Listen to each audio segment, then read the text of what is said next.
One, two, three, come on! Assalamualaikum warahmatullahi wabarakatuh. Perkenalkan, nama saya Taibah. Saya dari reguler 1 semester 3. Di sini saya akan menampilkan video yang berjudul Penerapan New Normal dalam Dunia Bisnis dan Perkantoran. Tujuan saya memilih judul tersebut dalam video ini adalah untuk mengetahui bagaimana bentuk penerapan new normal yang dilakukan dalam dunia bisnis dan perkantoran, dan tentunya untuk selalu memperhatikan protokol kesehatan. Apa itu new normal? Sejak awal bulan Juni tahun 2020, pemerintah menerapkan tahapan atau fase new normal. Hal ini dilakukan sebagai langkah untuk memulihkan ekonomi di Indonesia setelah pandemi COVID-19. Tapi, apakah teman-teman sudah tahu apa itu new normal? Kata new normal punya padanan kata dalam bahasa Indonesia, yaitu kenormalan baru. Menurut Badan Bahasa Kemendikbud, kenormalan baru adalah keadaan normal yang baru dan belum pernah ada sebelumnya. Mengapa harus dilakukan new normal? Karena new normal merupakan langkah untuk memulihkan ekonomi di Indonesia akibat adanya pandemi COVID-19. Maka, di sini saya akan memperlihatkan bagaimana kondisi perekonomian Indonesia setelah masuknya virus corona di Indonesia. Dampak wabah COVID-19 kepada perekonomian juga sangat dahsyat. Pada triwulan pertama tahun 2020 ini, pertumbuhan ekonomi di sejumlah negara mitra dagang Indonesia tumbuh negatif.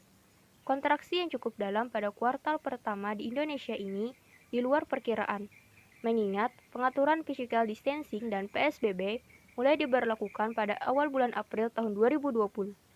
Dikutip dari kompas.com, berdasarkan pertumbuhan dari tahun ke tahun, sumber pertumbuhan ekonomi Indonesia pada triwulan pertama tahun 2020 ini terbesar pada sektor informasi dan komunikasi, yaitu sebesar 0,53%.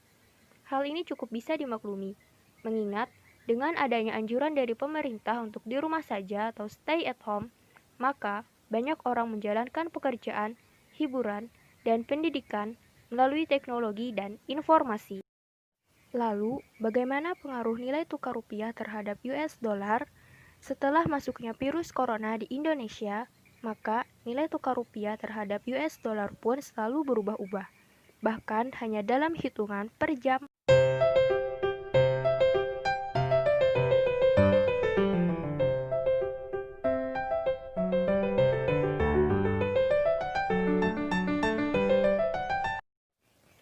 Sekilas informasi.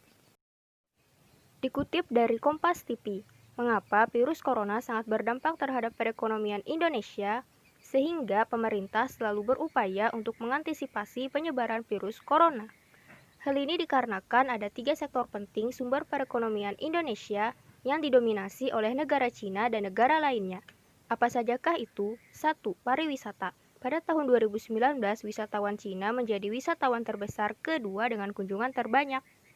Yang kedua, investasi. Penanaman modal asing atau PMA negara Cina juga menjadi terbesar kedua pada tahun 2019.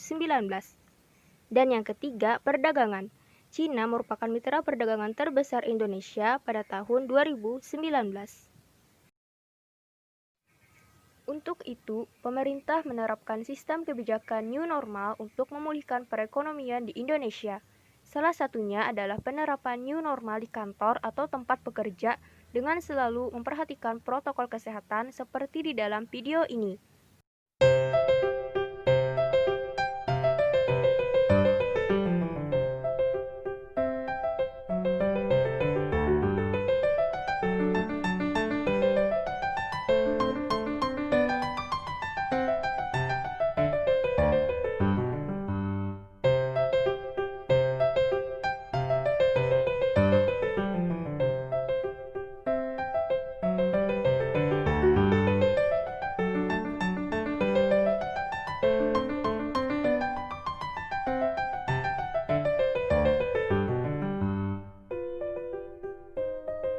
Berikut beberapa new normal yang akan terjadi di kantor atau tempat bekerja.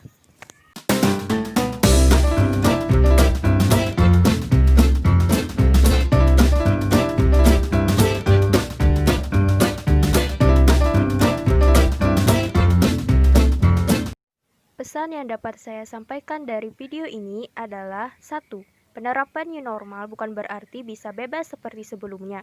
Akan tetapi, berubah menjadi kebiasaan baru dengan tetap mematuhi protokol kesehatan. Yang kedua, tetap semangat bekerja di kantor walaupun dengan jaga jarak atau physical distancing ataupun social distancing. Dan yang ketiga, tetap menjaga komunikasi terhadap rekan kerja maupun kerabat kerja melalui aplikasi video conference, salah satunya adalah aplikasi Zoom.